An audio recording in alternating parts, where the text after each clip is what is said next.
Quando a gente fala do típico prato brasileiro, você também pensa em arroz e feijão? E o que acontece até ele chegar aí na sua mesa para que nunca nos falte, né? Esse prato típico do brasileiro e tantas outras culturas que fazem parte da nossa alimentação, que fazem parte do nosso desenvolvimento, que fazem parte do nosso agro. Estamos ao vivo aqui no Agro Brasília 2025 com o Agro E-Talks, esse podcast que é oficial do Agro Brasília e é uma realização do Agro Brasília junto do AITEC e tem o oferecimento do Banco BRB e da Imóvel Agro. Deixa eu te falar, eu comecei essa história aí da nossa alimentação porque eu vou falar com uma pessoa que pode nos contar muito os bastidores do porquê temos sido tão produtivos, do porquê o Brasil tem se destacado quando o assunto é agro. Eu estou com o Fábio Faleiro, que é chefe adjunto de transferência de tecnologias da Embrapa Cerrado. Você trouxe só boa notícia, né? Seja bem-vindo, bom dia! Bom dia, muito obrigado pelo convite, estar com vocês aqui hoje. Eu queria dizer que o stand de vocês está incrível, fica bem do lado do pavilhão aqui do AITEC, tá enorme, tem muita novidade. O Passarinho Verde me contou que são 100 tecnologias, Fábio. Aproximadamente 100 tecnologias estão sendo apresentadas aí para a sociedade, para o setor rural, aqui em parceria, né, com a Agro Brasília 2025. Tecnologias diversas, né, a parte de produção animal, produção vegetal, pensando nas forrageiras, na fruticultura, nas hortaliças, no arroz e feijão, né, que você comentou aí, que é o prato típico dos brasileiros. Temos também a parte de raças, né, gado de corte, gado de leite, girassol, né, várias cultivares, sistemas de produção, mandioca de mesa, mandioca de indústria. Então, realmente são dezenas de unidades demonstrativas que estão sendo apresentadas aí agora na Agro Brasília 2025. E sabe que quando a gente fala, né, desse prato típico, eu acho que a gente não tem a noção do como a agricultura foi revolucionada ao longo dos anos, porque o arroz e feijão, para ele não faltar, teve que ter empenho para que outras culturas se desenvolvessem, inclusive numa área como o Cerrado, teve muito empenho de pesquisa. Você me falava que se fosse citar um ano aqui, 1970 era tudo diferente do que é hoje. Verdade, né? No Brasil, o Brasil importava alimentos na década de 70, então, quer dizer, aconteceu realmente uma revolução na agricultura brasileira. Na década de 70 importávamos alimentos, hoje somos o maior exportador de vários alimentos, né?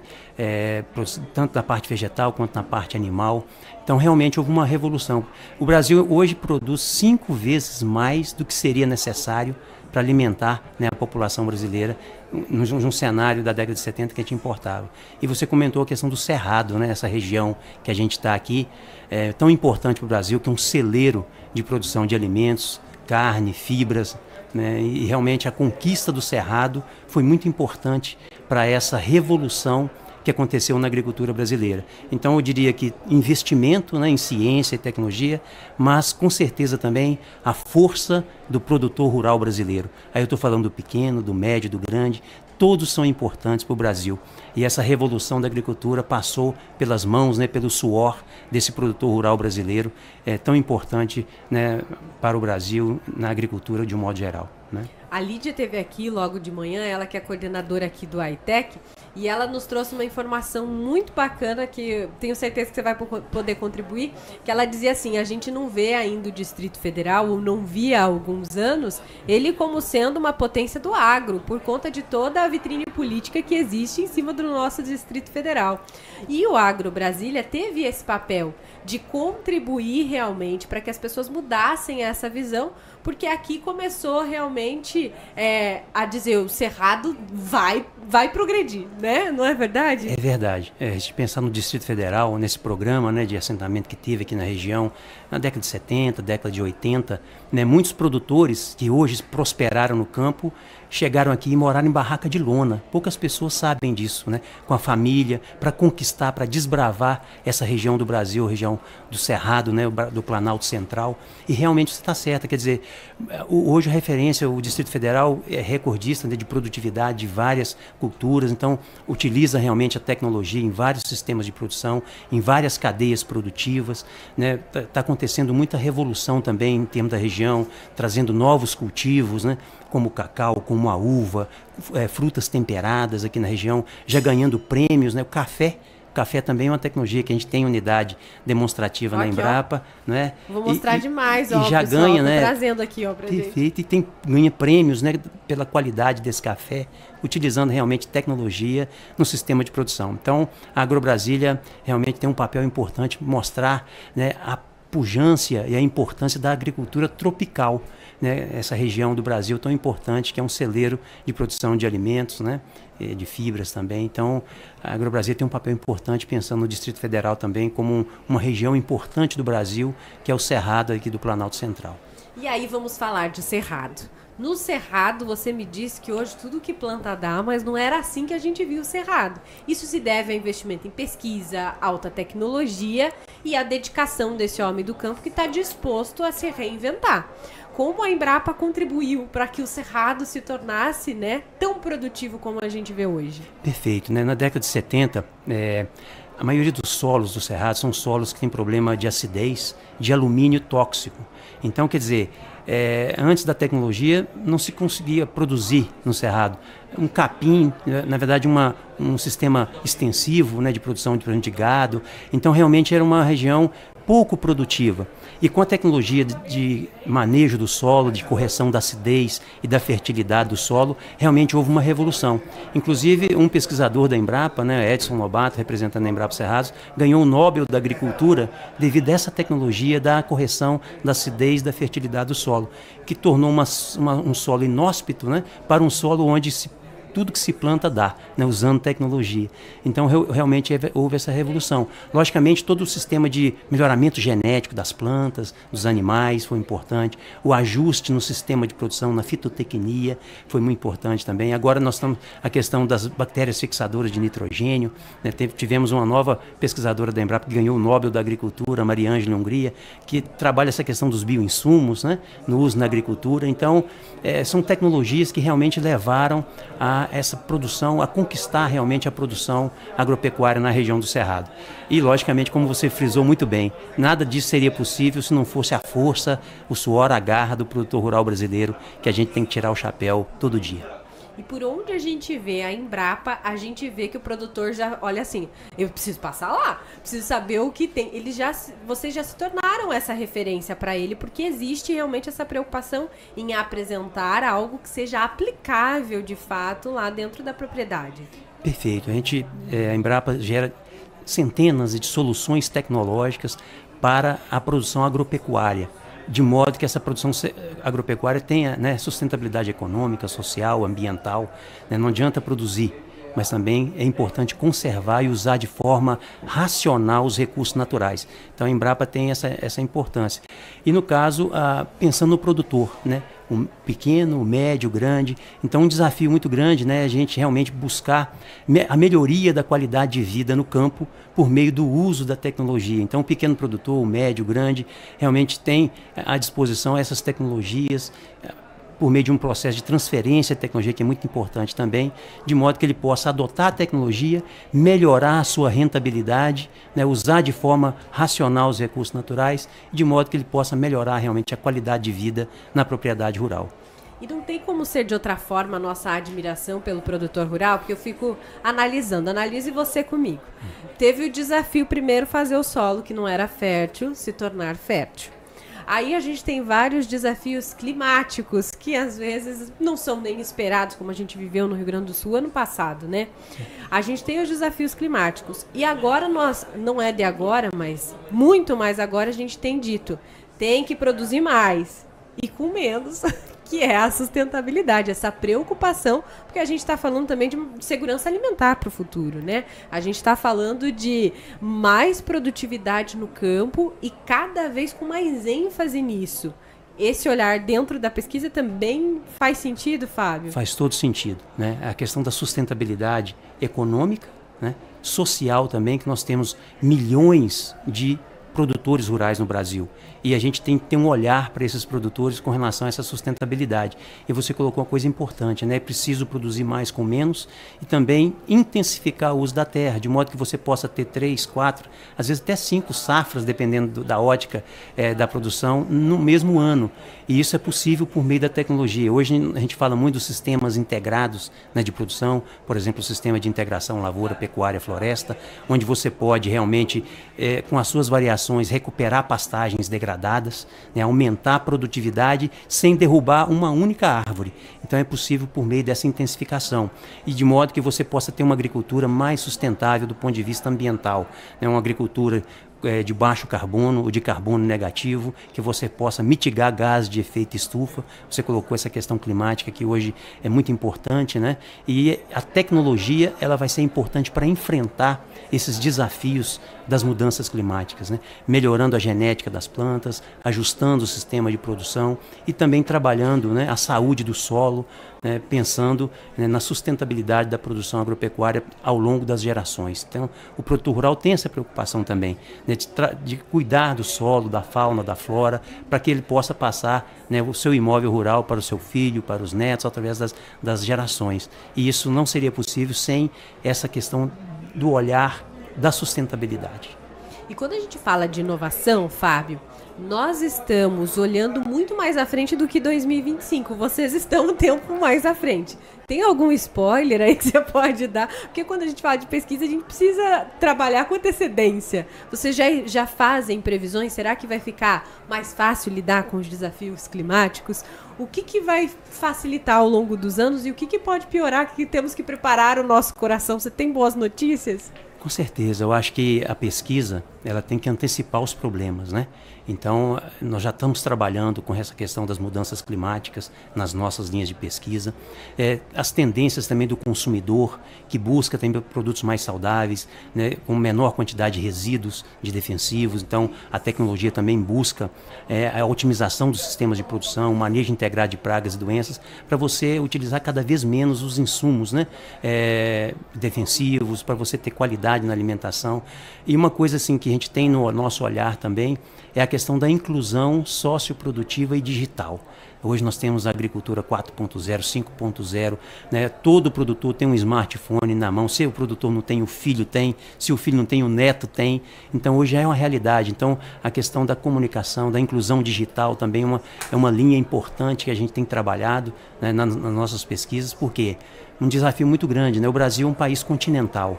Então nós temos que gerar tecnologias para cada região do Brasil de forma específica. Região Sul, região Sudeste, região Nordeste, né? A Amazônia, né, que é um bioma importante do ponto de vista ambiental, mas a gente tem que considerar que tem 20 milhões de pessoas que vivem ali. E eles têm que ter qualidade de vida no campo, gerar tecnologias, né, que você possa trabalhar a floresta em pé, né, tanto no Cerrado quanto na Caatinga, na região da Amazônia também. Então são tendências, né, da pesquisa que a gente tem que antecipar, mas com certeza um olhar muito especial para esses mais de 6 milhões de produtores rurais que vivem no Brasil. Então um desafio muito grande é fazer com que a tecnologia possa realmente impactar esses produtores de forma positiva, que eles possam realmente ter uma rentabilidade na propriedade rural, ter uma qualidade de vida, que possa, por exemplo, colocar um filho na universidade, né, fazer um curso, para continuar a sucessão, a geração, né, a sucessão das gerações no imóvel rural é muito importante também. Então, para isso, a gente tem que trabalhar essa inclusão socioprodutiva e digital. E a gente sabe que a melhoria da qualidade de vida no campo pode impactar de forma positiva a continuidade das gerações e a continuidade da agricultura no campo. Você sabe que a gente recebeu aqui antes o pessoal do Senar e do Sebrae e eles falavam justamente isso, que a própria incidência, né, e a intensidade com que a tecnologia está chegando ao campo contribui para que os jovens sigam interessados em estar no campo, coisa que a gente já viveu o desafio de não ter mais para quem deixar essa propriedade, quem vai tocar, porque não era mais do interesse do filho estar no campo, não é verdade? E isso é muito bacana. É verdade, isso é um ponto muito importante para a gente pensar, né, em termos de um curto prazo, curto, médio prazo, né? A gente quer pensar nessa sucessão nas gerações, nos imóveis rurais. E a qualidade de vida no campo passa por esse sucesso nessa sucessão. E você falou uma coisa importante com o pessoal aqui do Senar, né, do Sebrae. A gente da Embrapa tem um componente da pesquisa, do desenvolvimento, das tecnologias, mas essa tecnologia tem que chegar até o produtor. Então, um componente da transferência de tecnologia, da extensão rural, né, as ATERs, né, a Emater, o próprio Senar tem um papel importante nesse trabalho de transferência de tecnologia e extensão rural. E a gente também precisa, né, das boas políticas públicas, né? A gente pensar um olhar especial para um homem do campo, para cada região, buscar as vocações da agricultura em cada região, para a gente realmente desenvolver a boa política pública, né, a nível estadual, a nível municipal, a nível federal, para a gente realmente dar condições para que o produtor cada vez mais possa produzir com qualidade, com sustentabilidade e que ele possa ter uma boa rentabilidade no campo, né, exportando seus alimentos, também atendendo o mercado interno. Então, quer dizer, o desenvolvimento do Brasil passa por vários componentes, né? A pesquisa, a transferência de tecnologia, a extensão rural, a boa política pública e, lógico, como a gente já comentou bastante aqui, a força do produtor rural brasileiro. E a gente vê também essa integração. A gente tinha já uma visão que ficou ultrapassada de que a pesquisa era algo desconectado da realidade, né? O pessoal está lá no laboratório, está pensando... E muito pelo contrário.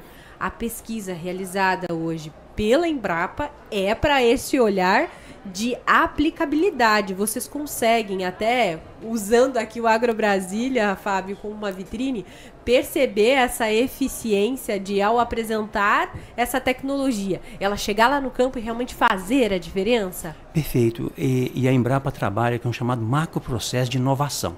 Então, quer dizer, desde o planejamento, por exemplo, como que a pesquisa vai ser trabalhada? Com base em demanda real do setor produtivo. Então, tem uma demanda, tem um problema que precisa ser resolvido pela pesquisa. Então, é a primeira fase. Aí vem a pesquisa, a transferência de tecnologia, a parte de adoção, né? A tecnologia vai ser adotada e, se ela for adotada, que ela gera um impacto esperado positivo, do ponto de vista econômico, social e ambiental. Isso a gente fala que é um macro processo de inovação. Você está certinho, quer dizer, você tem que trabalhar a pesquisa já pensando no impacto que ela vai causar no setor. E a Embrapa tem uma publicação anual chamada Balanço Social. É uma prestação de contas que a Embrapa faz com a sociedade. Essencialmente, resumindo assim, para cada real investido na pesquisa, quanto que é retornado para a sociedade. E esse ano, 2024, que foi finalizado o balanço, né, para cada real investido em ciência e tecnologia, houve um retorno de R$25 para a sociedade. Então, a gente tem toda a segurança e a tranquilidade de falar que o investimento em ciência e tecnologia é sempre um bom caminho. Pensando em países, né, em desenvolvimento, países desenvolvidos, a gente tem vários exemplos de sucesso no mundo, onde você tem investimento em ciência e tecnologia, você tem um retorno muito importante para a sociedade brasileira, para a sociedade como um todo. E é essa área de pesquisa que é responsável por alavancar, né, o olhar fora do país para a gente. É como a gente inova, não é verdade? É verdade. Inclusive, essa questão das tecnologias brasileiras, que hoje eu vou dizer para você com segurança que o Brasil ele é referência na agricultura tropical para o mundo. Aplausos, né? Obrigado. Mas, então, quer dizer, e a gente recebe, sabe, muitas visitas internacionais